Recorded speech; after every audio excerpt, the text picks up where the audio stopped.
Assalamualaikum warahmatullahi wabarakatuh. Bismillahirrahmanirrahim. Alhamdulillahilladzi hadana li hada wa ma kunna linahtadiya laula an hadanallah. Asyhadu an la ilaha illallah wa asyhadu anna sayyidana Muhammadan abduhu wa rasuluh.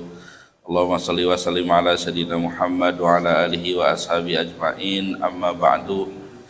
Hadirin jamaah salat subuh rahimakumullah. Alhamdulillah, puji dan syukur kita panjatkan kehadirat Allah Subhanahu wa taala atas karunia nikmatnya kita telah melaksanakan salat subuh dengan berjamaah. Mudah-mudahan segala amal ibadah yang kita laksanakan senantiasa diterima oleh Allah Subhanahu wa taala. Amin ya rabbal alamin.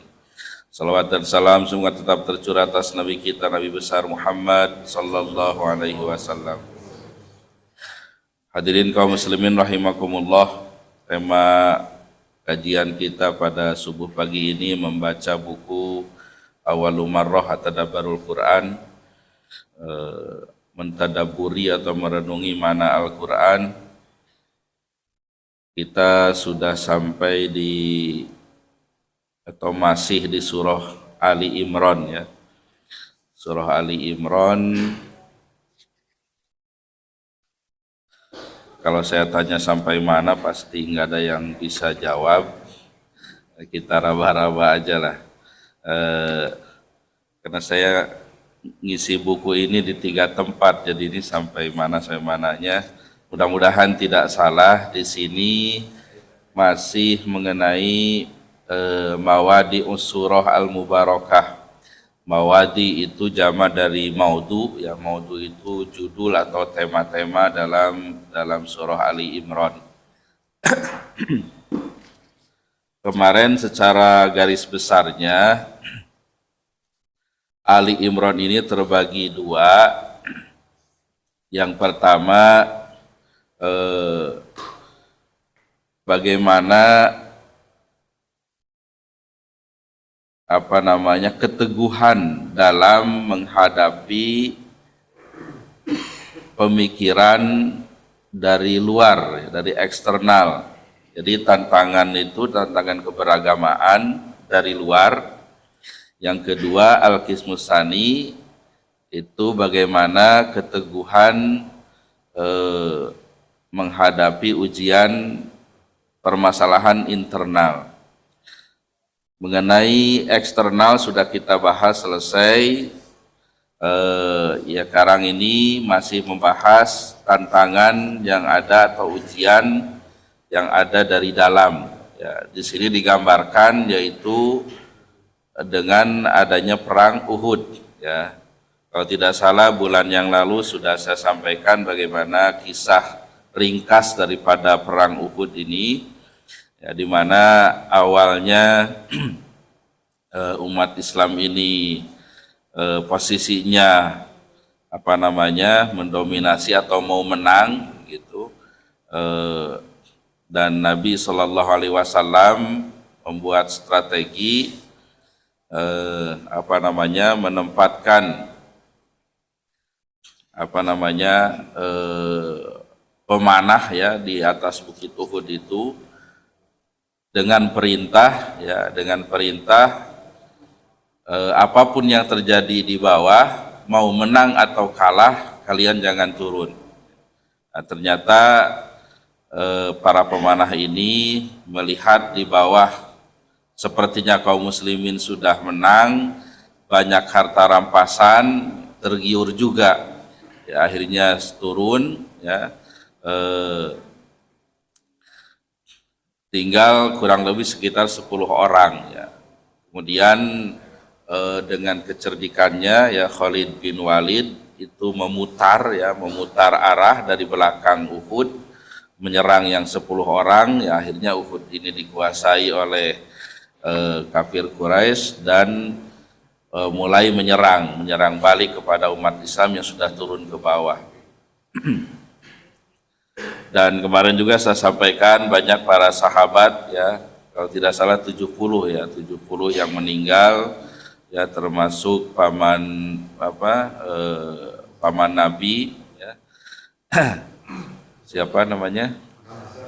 Ya, Hamzah bin Abdul Muthalib ya. Kemudian siapa Mus'ab bin Umair ya. Mus'ab bin Umair ini kemarin saya sampaikan perawakannya, tubuhnya itu tingginya mirip Nabi ya, tingginya itu. Jadi kalau dilihat dari belakang itu seperti Nabi. Nah, Mus'ab ini ditombak ya sampai meninggal dunia gitu. Quraisy itu mengira itu Nabi begitu, sampai teriak bahwa Nabi Muhammad itu sudah meninggal dunia, banyak kisah-kisah ya dari perang Uhud ini ya. Yang jelas dalam Al-Quran itu banyak sekali peperangan yang diabadikan sejarahnya dalam Al-Quran ya. Di perang Uhud, nanti di Al-Anfal itu ya perang Badar, kemudian nanti menyinggung juga perang Hunain. Dan ini nanti kita ngasih pelajaran bagi kita ya, bahwa ya peperangan itu akan terus berulang sampai yaumul kiamah ya, sampai yaumul kiamah nanti. Kemudian ya patut juga dijadikan contoh ya, yang menang itu bagaimana, yang kalah itu seperti apa. Nah, dalam perang Uhud ini salah satunya ya ketidaktaatan kepada perintah Nabi, kepada perintah bahasanya ya, panglima utamanya tidak taat, tergiur dengan harta. Kemudian nanti juga digambarkan kalau perang Hunain itu id a'jabatkum kasratukum, ketika banyaknya kalian itu membuat kalian bangga. Jadi dalam hal ini kebanggaan ya, terhadap diri atau terhadap sebuah jamaah itu menyebabkan kekalahan ya, jauh dari pertolongan Allah Subhanahu wa taala. Jadi perang Hunain itu terjadi setelah Futuh Makkah. Jadi pasukan dari Madinah yang datang ke Mekah ada di situ, kemudian Makkah yang difutuhkan, ditaklukkan juga, muslimnya ikut juga, sehingga lagi banyak begitu. Tapi ternyata ya hampir kalah begitu, hampir kalah ya, sehingga dalam ayatnya itu Allah menurunkan ketenangan kepada nabinya. Nah, ini banyak peperangan ya yang dibahas dalam Al-Qur'an. Tayyib. Nah, menghadapi kekalahan di perang Uhud ini ya, kemarin sudah kita bahas, Allah mengobati ya, faja'atil ayatul mubarakatu tu'aliju hadzal amra ilajan rabbaniyan ya. Kemudian datanglah ayat-ayat yang mengobati tentang kekalahan ini ya, pengobatan dari Allah Subhanahu wa taala. Yang pertama udah kita bahas, at-tadhkiru bi fadlillahi alaihim, mengingatkan karunia Allah kepada kaum muslimin, bagaimana mereka dimenangkan di perang Badar ya, di mana sesuatu peperangan yang secara hitungan strategi itu ya, hitungan strategi manusia ya, jauh dari untuk menang itu jauh. Karena yang mau disergap oleh umat Islam mau perang Badar itu bukan tentara perang, tapi kafilah dagang yang dipimpin oleh Abu Sufyan.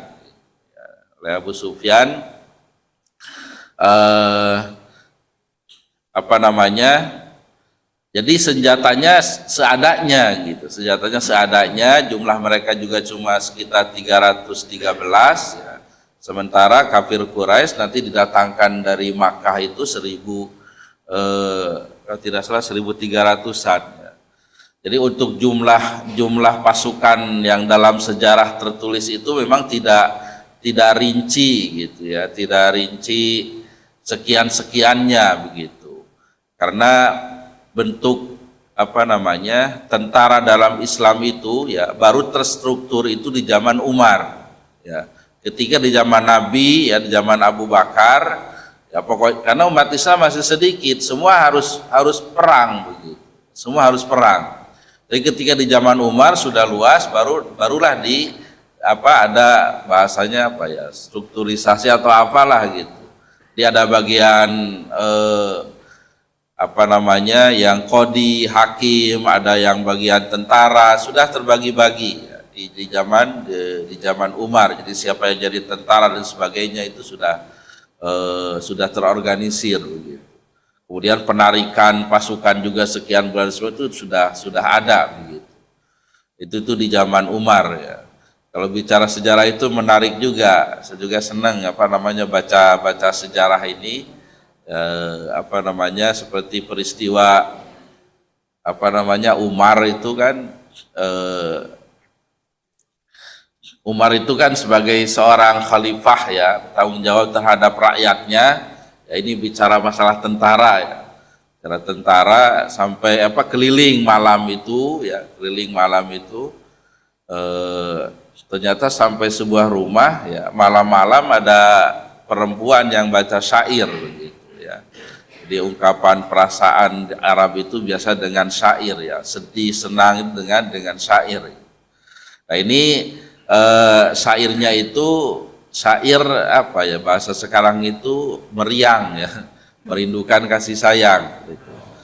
Syairnya itu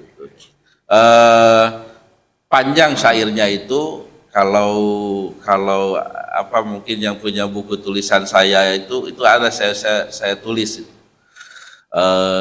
Bab LDR ya. LDR itu apa? Long distance relationship ya, hubungan jarak jauh gitu. Itu diantara syairnya apa ya? Seandainya saya tidak takut oleh Allah, ranjang ini sudah bergoyang, bahasa seperti itulah. Nah, ternyata ketika dicek gitu pagi harinya siapa ini? Oh, tentara, ternyata suaminya sedang berperang begitu. Sampai Umar itu nanya kepada putrinya siapa, Hafsah ya, Hafsah, berapa lama tahannya seorang perempuan ditinggal suaminya? Hafsah nanya begitu. Engkau nanya masalah itu, katanya. Kalau tidak ada kemaslahatan untuk umat, saya tidak akan bertanya tentang itu, katanya. Jadi kebijakan Umar ini bahasanya apa ya? Ada top down, ada apa bahasanya itu? Jadi dari bawah gitu, aspirasinya dari bawah. Kata Hafsah, ada beberapa riwayat yang menyebutkan itu 4, 5, 6 bulan. Tapi yang populer itu 4 bulan begitu, 4 bulan. Nah, dengan adanya jawaban Hafsah ini, Umar membuat kebijakan 4 bulan sekali tentara itu ditarik, digilir begitu ya, ditarik pulang. Nah ini kebijakan tentara. Jadi jumlah itu dihitung apa yang mereka makan. Kalau unta habis berapa, umpamanya kalau kambing habis berapa. Jadi kalau ada jumlah itu kok beda-beda begitu, itu hanya perkiraan. Baik, kembali lagi. Jadi perang Badar itu ya sesuatu yang ya di luar nalar untuk menang itu ya. Kemudian apa motifnya umat Islam itu mau menyergap kafilah dagang begitu. Nah inilah teori peperangan begitu. Jadi umat Islam ya sebelum itu kan terjadi tahun kedua hijrah ya. Tahun kedua hijrah, dan waktu itu pertama kali diwajibkan berpuasa. Nah kafir Quraisy itu kan kepada umat Islam menindas ya, di Makkah itu menindas begitu ya. Menindas, menyiksa dan sebagainya, memboikot ya. Bahkan banyak yang kelaparan dan sebagainya ya. Kemudian ya sampai terakhir itu ancaman pembunuhan kepada Nabi Shallallahu Alaihi Wasallam. Akhirnya Nabi pun sampai keluar dari kota Makkah, Nah setelah keluar dari Makkah ya, harta kekayaan kaum muslimin itu dijarah oleh Quraisy, itu diambilnya. Artinya umat Islam saat itu ya dianiaya begitu, dianiaya. Nah ini kan mirip-mirip ya, mirip-mirip dengan di Palestina ya, berapa? 7 Oktober ya, mulainya Tufanul Aqsa itu ya. Kenapa katanya itu memulai menyerang, kemudian menawan begitu. Lah lihat sebelumnya begitu kan ya, tanahnya Palestina dijarah, orangnya disiksa, kemudian tanpa dosa juga di penjara dan sebagainya. Ya, alhamdulillah sekarang mudah-mudahan berkelanjutan hudnah itu gencatan senjatanya ya, di mana sekitar 20 tawanan Israel ya ditukar dengan sekitar 2000 tahanan Palestina. Ternyata di penjara Israel sana masih ada sekitar 10.000 Palestina yang masih ditahan ya, tanpa kesalahan. Jadi mirip-mirip seperti itu ya. Tapi akhirnya terjadi perang Badar ya, dan dibantu oleh jelas-jelas ya dalam surah Anfal itu dibantu oleh malaikat ya. Ada banyak riwayat cerita sahabat, kok pedang saya belum sampai leher orang sudah jatuh begitu, sudah putus begitu. Itu karena malaikat ya. Siapa yang sanggup melawan malaikat? Nanti itu rincinya ada dalam surah Al-Anfal. Nah, di sini untuk mengobati perang Uhud ini, pertama menyampaikan, mengingat-ingat karunia Allah ketika perang Badar ya, dimenangkan. Kemudian yang itu salah satunya ya. Kemudian yang kedua, kemarin sudah kita bahas panjang lebar, al-amru bil inabati warruju'i ilallah. Perintah untuk kembali ya, untuk bertaubat kembali kepada Allah Subhanahu wa taala. Itu surahnya ayatnya 133 dan seterusnya. Ini sering kita bahas ya. Sering kita bahas ya, diulang-ulang, yaitu untuk bersegera minta ampun ya. A'udzubillahi minasyaitonirrajim. Wasari'u ila maghfiratin min rabbikum wa jannatin 'arduha samawati wal ard u'iddat lil muttaqin. Bersegeralah untuk meraih ampunan Allah dan surga yang luasnya seluas langit dan bumi, yang disediakan bagi orang yang bertakwa. Nah, jadi bersegera, kemarin sudah saya bahas masalah istighfar panjang lebar, mudah-mudahan bisa diamalkan ya. Cukup satu ilmu diamalkan daripada banyak nggak nempel, nggak diamalkan begitu. Nah, udah berapa kali baca istighfar di sehari semalam nih? Pada lupa. Ya, sekarang aja lah waktunya. Kemarin sudah saya ajarkan ya, sebelum terbit itu membaca Subhanallah wa bihamdihi Subhanallahil adzim, ya tambah dengan istighfar astagfirullah. Ya silakan yang belum ya, tugasnya nih. Tugasnya kalau anak-anak itu ada tugas mewarnai atau apa. Sekarang sambil ngaji baca itu udah 100 kali ya istighfarnya. Nah ini penting ya, karena banyak diulang-ulang masalah istighfar ini ya. Ayat ini, kemudian tandanya orang yang bertakwa, wabil ashari hum yastaghfirun ya. Itu tuh diulang-ulang istighfar itu, bukan kalimat lain gitu. Itulah keutamaan istighfar. Tandanya orang yang bertakwa itu wabil ashari hum yastaghfirun gitu. Ketika waktu sahur mereka membaca istighfar, minta ampun, bukan baca tasbih, bukan baca alhamdulillah. Nah, ini keutamaan daripada istighfar. Jadi ketika kita dalam kehidupan ini merasa kecewa atau apalah sesuatu yang kita inginkan tidak berhasil, maka ya segera kembali kepada Allah dengan membaca istighfar ya, dengan membaca istighfar. Makanya ada kisah yang populer, coba saya baca itu ada dua versi, ada versi Hasan Basri, ada tidak salah Ibnu Abbas. Itu yang populer Hasan Basri, ketika didatangi oleh orang yang mengeluh dengan kurangnya ekonomi, beliau hanya mengatakan beristighfarlah. Yang kemarau panjang, beristighfarlah. yang belum dikaruniai keturunan, baca istighfarlah. Dan itulah sesuai dengan jaminan Allah dalam surah Nuh yang kemarin sudah kita bahas ya. Fakultus taghfiru rabbakum innahu kana ghaffara yursilis sama alaikum midrara wa yumdidkum bi amwali wa banin wa yaj'al lakum jannati wa yaj'al lakum anhara ya. Jadi wa yumdidkum bi amwali wa banin itu Allah memberi karunia ya, memberi karunia membanyakkan harta dan anak-anak dan menjadikan kebun-kebun dan sungai-sungai.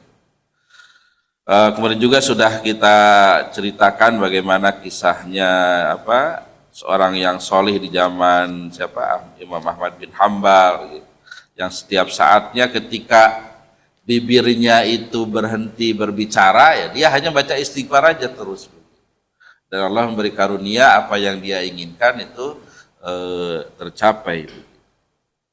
Baik, kemudian pelajaran berikutnya yang sudah kita bahas ya. Ini tanda-tanda orang yang bertakwa itu ada 4 ya, yang sering juga kita bahas. Yang berinfak baik ketika lapang maupun sempit, kemudian menahan marah, kemudian memaafkan manusia, dan kalau berbuat salah segera ingat Allah dan bertaubat. Dan ini juga pelajaran bagi kita, banyak ayat-ayat yang jadi takwa itu bukan bukan versi kita gitu, tapi versi Allah begitu ya. Ya versi Allah ini begitu, tandanya orang yang bertakwa itu ini gitu. Kadang orang ngaku-ngaku begitu sebagai insan yang bertakwa kepada Allah begitu. Mari kita ya belum tentu menurut Allah itu orangnya bertakwa begitu. Standar takwanya itu dari Allah Subhanahu wa taala ya. Sudah kita bahas di Ali Imran, kemudian di Az-Zariyat dan sebagainya. Itu petunjuk bagi kita, kalau kita ingin dianggap orang yang bertakwa oleh Allah, ya kerjakan itu. Kerjakan itu. Ya kayak menahan marah atau memaafkan. Memaafkan itu ya susah begitu. Tapi itulah susah itu, perjuangan itulah balasannya surga dari Allah Subhanahu wa taala. Ya, begitu juga ya, sama dengan malam banyak beribadah, waktu sahur beristighfar, itu kan susah bagi yang belum terbiasa. Tapi itulah perjuangannya dan balasannya ya diakui oleh Allah sebagai orang yang bertakwa. Begitu juga ada ayat surah Al-Furqan ya, tentang hamba Allah ya, wa ibadur rahmanil ladzina yamshuna 'alal ardi hauna wa idza khatabahumul jahiluna qalu salama.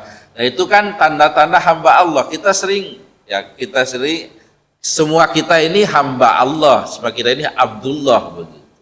Ya sebagai hamba gitu. Cuma ada hamba-hamba itu yang dianggap oleh Allah sebagai hamba, ada yang tidak sebagai hambanya begitu. Ya. Dan keutamaan seorang hamba Allah jelas kekasih Allah ya, balasannya surganya Allah Subhanahu wa taala ya. Jadi kita bukan saja sebagai hamba, tapi harus dianggap hamba juga oleh Allah begitu ya. Ya seperti Nabi Muhammad sallallahu alaihi wasallam kan dibahasakannya sebagai hamba begitu ya. Subhanalladzi asra bi 'abdihi. Maha suci Allah yang telah memperjalankan malam hari hambanya gitu. Nah itu gelar hamba dari Allah itu sebagai gelar yang luar biasa. Tapi ya tanda-tandanya itu dalam surah Al-Furqan itu ya.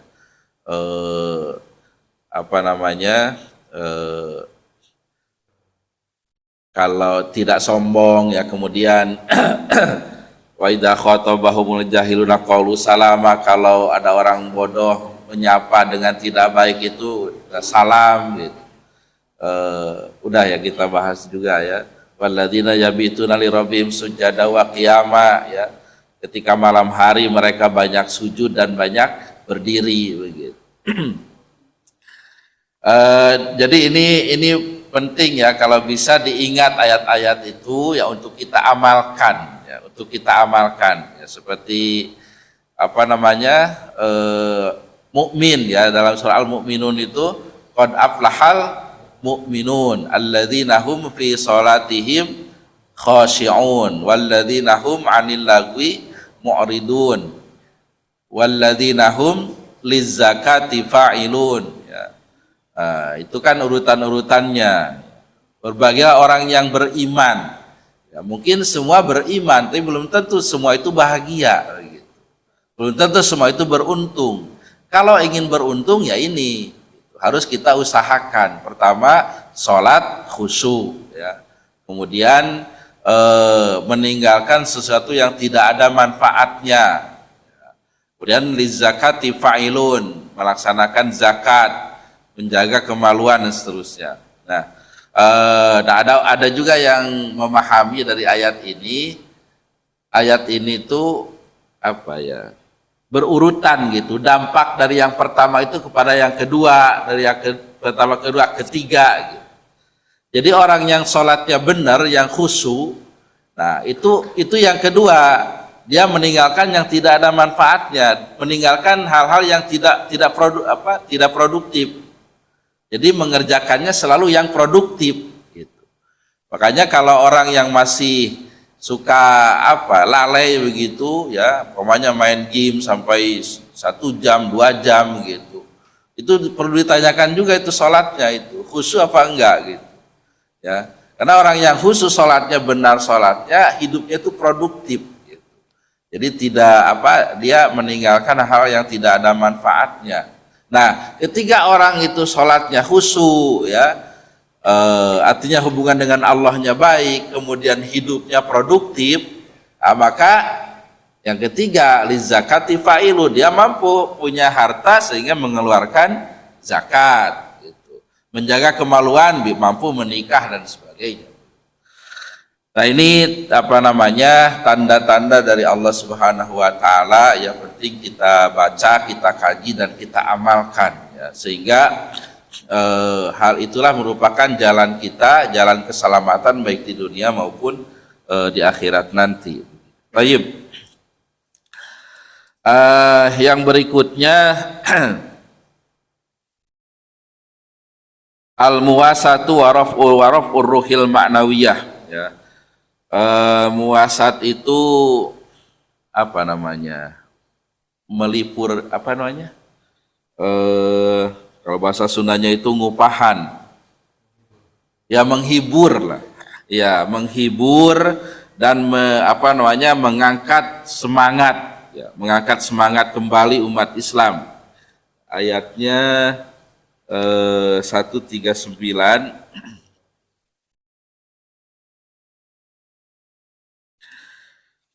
A'udzubillahi minasyaitonirrajim wala tahinu wala tahzanu wa antumul a'launa in kuntum mu'minin. Dan janganlah kamu merasa lemah dan jangan pula bersedih hati sebab kamu paling tinggi derajatnya jika kamu orang yang beriman. Ya, jadi standar itu ketinggian derajat itu karena keimanan. Karena keimanan, bukan kalah atau menang dalam peperangan. Kemudian di ayat 140-nya, iyamsaskum qarhun faqad masal qauma qarhum misluh wa tilkal ayyamu nudawiluha bainan nas wa liya'lamallahu alladhina amanu wa yattakhidha minkum syuhada wallahu la yuhibbudz zalimin. Jika kamu pada perang Uhud mendapat luka, maka mereka pun pada perang Badar mendapat luka yang serupa. Dan masa kejayaan dan kehancuran itu kami pergilirkan di antara manusia agar mereka mendapat pelajaran dan agar Allah membedakan orang-orang yang beriman dengan orang-orang kafir dan agar sebagian kamu dijadikannya gugur sebagai syuhada dan Allah tidak menyukai orang-orang yang zalim. Ya, jadi qarhun ya, sebenarnya kalau memahami ada dua kata yang sama kemudian bentuknya itu nakiroh ya, itu berbeda begitu. Jadi qarhun yang pertama itu bukan qarhun yang kedua ya. Ini kan iyam saskum qarhun faqad masal qauma qarhum misluh. Jadi berbeda lukanya orang kafir dengan orang Islam itu beda begitu ya. Lukanya orang Islam itu berpahala ya, meninggalnya mati syahid dijamin masuk surga. Beda dengan orang kafir begitu ya. Sia-sia kehidupan mereka, luka mereka, mati mereka itu yang mengantarkan mereka ke nerakanya Allah Subhanahu wa taala ya. Jadi berbeda begitu. Ya, ini juga yang sering saya bahas juga ya. Mungkin masih ingat yang ini untuk renungan ya. Kita kan tadabbur judulnya. Ya, yang ayat paling hafal Alam Nasrah itu kan. Fa inna ma'al usri yusron, inna ma'al usri yusron. Gitu. Kan ada al usru 2. Nah, ini siap-siap kalau merenung tuh harus pakai pemikiran ya. Al usru itu kan 2. Al usru ada alif lamnya 2 itu, ada alif lam dua-duanya, itu menunjukkan makrifat. Yusron 2 juga kan, tapi yang dua-duanya nakiroh, yusron, tidak ada alif lamnya. Nah itu kan berbeda maknanya. Gitu. Al usru yang pertama itu merupakan al usru yang kedua. Sementara yusron, kemudahan yang pertama bukan kemudahan yang kedua. Sehingga perkataan siapa itu? Kalau tidak salah Ibnu Abbas ya. Ibnu Abbas yang ahli tafsir itu la yaglibal usru yusrain. Bukan bahasanya. Satu kesulitan tidak akan mengalahkan 2 kemudahan. Jadi dalam hidup ini, dari pelajaran dari ayat itu, ketika ada satu masalah, ada satu kesulitan, minimal ada 2 kemudahan. Minimal ada 2 jalan keluar. Jadi jangan takut, itu jaminan dari Allah Subhanahu wa taala. Allah tidak menjamin untuk tidak memberi ujian kepada kita. Justru Allah menyatakan akan memberikan ujian, akan memberikan cobaan, tapi ya, jaminan Allah juga dalam satu ujian, satu masalah minimal ada dua kemudahan. Kemudian saya sedikit baca lagi, ini waktu syuruknya agak malam ya, karena waktu subuh sekarang jam 4 lewat 12 ya, lewat 12. Kalau di wilayah tengah 4:30 wilayah tengah, tapi jam 4:35 gitu. Berarti di sini jam 3:35. Satu lagi saya bacakan 142 ya, 142-nya ayat 142. Am hasibtum an tadkhulul jannata wa lam ya'lamillahu alladziina jahadu minkum wa ya'lamas sabirin. Apakah kamu mengira bahwa kamu akan masuk surga padahal belum nyata bagi Allah orang-orang yang berjihad di antara kamu dan belum nyata orang-orang yang sabar. Nah, di sini am itu kan istifham ya. Istifhamnya di sini ingkari, artinya nahi ya. Nahi itu jangan kau mengira akan masuk surga sebelum nyata di hadapan Allah itu orang yang berjihad dan orang yang sabar. Nah, jadi kuncinya masuk surga itu 2, jihad dan sabar. Nah, kemudian pengertian, ada istilah dulu sudah dibahas, ada istilah jihad, ada istilah qital. Nah, jihad ini bersifat umum ya, bersifat umum, kesungguhan bagaimana seseorang berusaha menegakkan agama Allah ya, kemudian membela kaum muslimin ya. Itu tuh tujuan daripada jihad. Nah, salah satu bentuk jihad itu adalah qital, perang. Jadi walaupun di kita ini tidak ada perang, kita tetap wajib jihad. Ya, bagaimana menegakkan agama Allah, membela orang-orang yang lemah ya.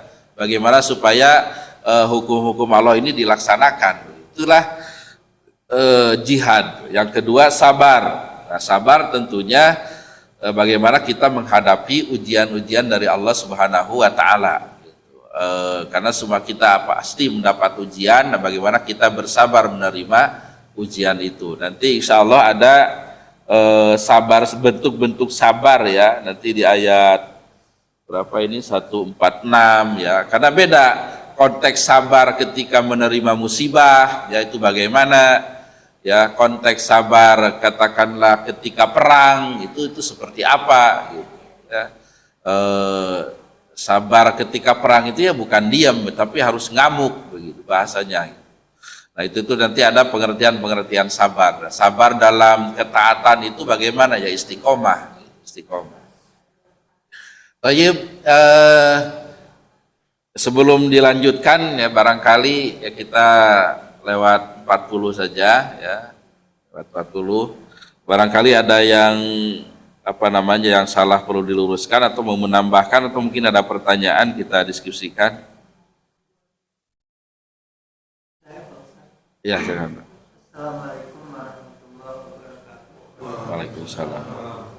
Pak Ustaz tadi singgung mengenai peperangan sampai akhir hayat pun itu akan berlangsung.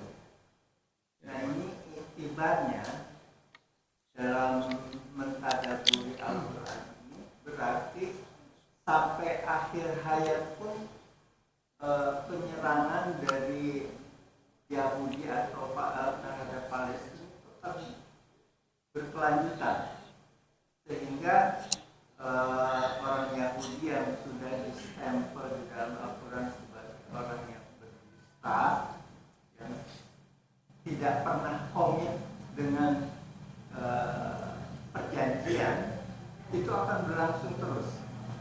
Ya.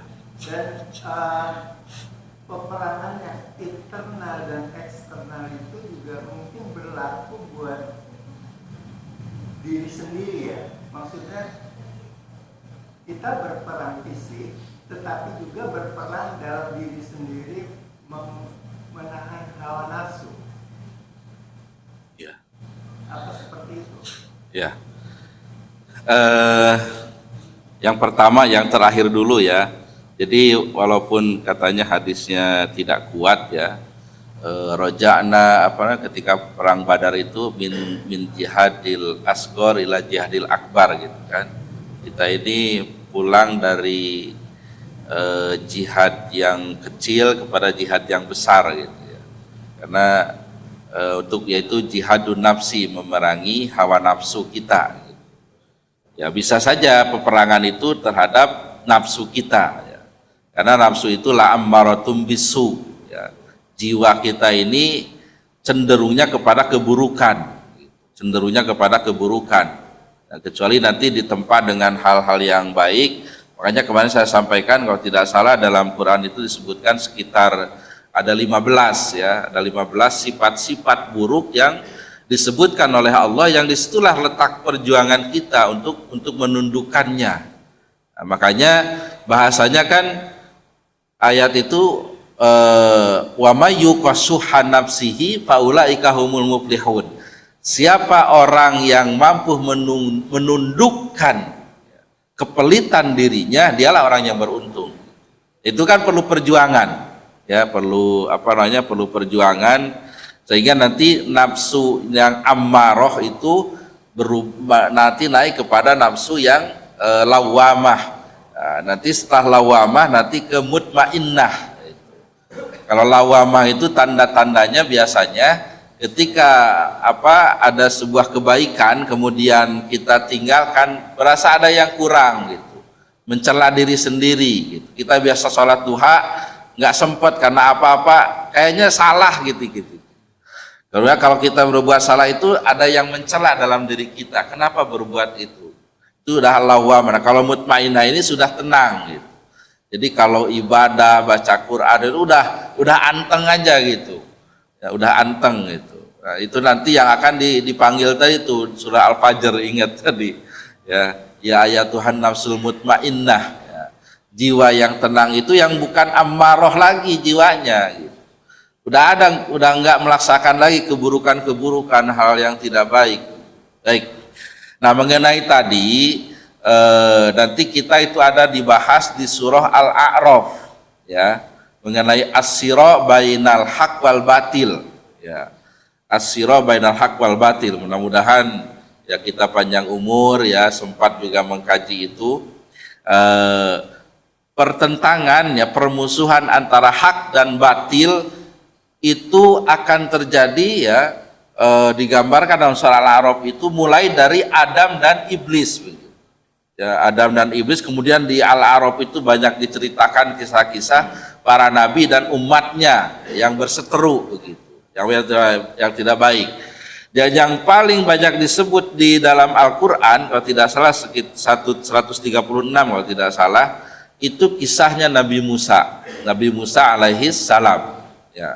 Nah di situ juga ada nanti dikomentari kenapa kisah Bani Israel ini banyak disebut, karena dialah yang paling paling angel di dunia begitu ya, paling bandel di dunia. Masih ada nabi pun, nabinya Nabi Isa gitu, udah berani itu melawan begitu. Lewat satu perkampungan yang lagi menyembah berhala, minta dibuatkan berhala. Ditinggal Nabi Isa ke Tursina ya, menerima wahyu. Nabi Musa ya, Nabi Musa dia menyembah ijlan. Ijlan itu anak sapi begitu. Dilarang ngambil ikan hari Sabtu, malah sengaja karena banyak ikannya. Jadi terus begitu. Di zaman Nabi sama, zaman Nabi Muhammad SAW sudah dibuat perjanjian ya, Bani Nadir, Kainuko, Khaybar, akhirnya semua dihabiskan ya, oleh kaum muslimin ya, karena mereka melanggar perjanjian. Bahkan Bani Nadir itu kan pura-pura mengundang Nabi padahal sudah disediain batu di atas itu ya. Kalau Nabi lewat dijatuhkan itu batu untuk membunuh Nabi, tapi diberitahu oleh Malak Jibril. Nah sampai sekarang gitu ya kita bisa melihat aja fenomenanya. Gencatan senjata itu udah berkali-kali dari dulu ya, mereka yang melanggarnya seperti itu ya. Dan wallahu alam ya, saya juga belum baca rincian hadisnya, kalau Palestina sudah merdeka ya itu sudah dekat dengan yaumul qiyamah begitu, dengan yaumul qiyamah. Nah ala kulli hal ya, kita semua jangan takut juga gitu, karena semua mau itu kita bakal mati juga begitu ya, bakal mati juga, mau sekarang nanti sama aja gitu, kiamat pasti terjadi begitu. Cuma bagaimana sikap kita dengan yaumul qiyamah ini gitu ya, sesekali lah kita ini perlu merenung gitu. Kita mati, kita bayangkan tergeletak di rumah gitu, disolatkan, dikubur, itu sesekali kita harus membayangkan juga begitu. Jangan terlena saja dengan kehidupan duniawi gitu ya. Makanya saya sering ini ya, sering menganjurkan ya, berkali-kali kalau membaca Al-Quran itu ada ustadz siapa gitu yang menyarankan itu, berdoa dulu gitu ya. Berdoa itu ya Allah, saya akan baca Quran, mudah-mudahan kan sesuai hadisnya, mudah-mudahan jadi pahala setiap hurufnya, mudah-mudahan jadi syafaat di yaumil qiyamah, udah membayangkan nanti yaumul qiyamah gitu. Terus mudah-mudahan jadi teman penerang di alam kubur begitu.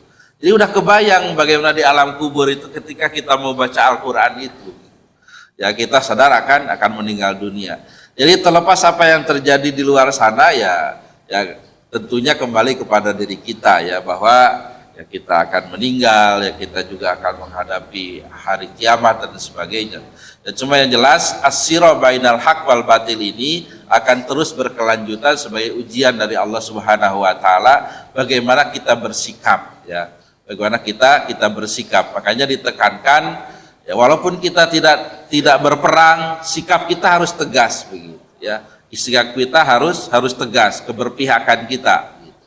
Ya tentunya dengan mendoakan saudara kita ya, memberikan bantuan semampu kita ya, dan memboikot ya produk-produk dari perusahaan yang ada keterkaitan dengan musuh Islam. Itu tuh keberpihakan harus jelas gitu. Nanti panjang lebarnya insya Allah dalam surah Al-A'raf ya. Baik, kalau tidak ada lagi, saya kira cukup ya. Mudah-mudahan ada manfaatnya. Kita akhiri dengan berdoa kepada Allah Subhanahu wa taala. Yang pertama, ada yang mau nikah itu orang sini ya. Ya kita oh ya. Ya kita doakan ya, mudah-mudahan acaranya lancar ya, tidak ada halangan apapun, dan yang menikah mudah-mudahan rumah tangganya Allah memberi keberkahan ya, memberi keberkahan, sakinah mawaddah warahmah, rumah tangga sampai surganya Allah Subhanahu wa taala.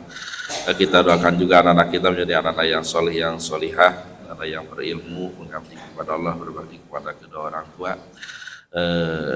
Kita doakan saudara kita yang ditimpa musibah seperti sakit dan sebagainya, mudah-mudahan lekas disembuhkan dan diberi kesabaran oleh Allah Subhanahu wa taala. Mudah-mudahan semua maksud baik kita dijawab oleh Allah. Lihadi ini wa likulli niyatin shalihah barakati al-Fatihah.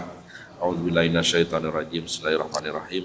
Alhamdulillahirabbil alamin arrahmanir rahim maliki yaumiddin. Iyyaka na'budu wa iyyaka nasta'in ihdinas siratal mustaqim.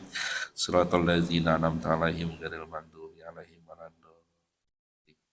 Bismillahirrahmanirrahim. Alhamdulillahirabbil alamin hamdan yuafi ni'amahu wa yukafi'u mazidah. Ya Rabbana lakal hamdu kama yanbaghi li jalali wajhika wa 'azimi sultanika. Allahumma shalli ala Muhammad wa ala ali Muhammad.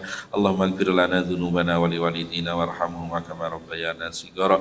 Allahumma ja'al jamana hadza jaman marhuma wa tafarruqana min ba'dihi tafarruqan ma'suma. Rabbana hab lana min azwajina wa dhurriyyatina qurrata a'yun waj'alna lil muttaqina imama. Rabbana la tad'a lana dhanban illa ghafartahu wa la hamman illa farajtahu wa la daynan illa qadaitah wa la maridan illa syafaitah wa la aiban illa satartah wa la hajatan min hawaijid dunya wal akhirati illa qadaitah ya arhamar rahimin. Rabbana atina fid dunya hasanah wa fil akhirati hasanah wa qina adzabannar. Wa sallallahu ala sayyidina Muhammadin wa ala alihi wa sahbihi wa sallam. Subhana rabbika rabbil izzati amma yasifun wa salamun alal mursalin walhamdulillahi rabbil alamin.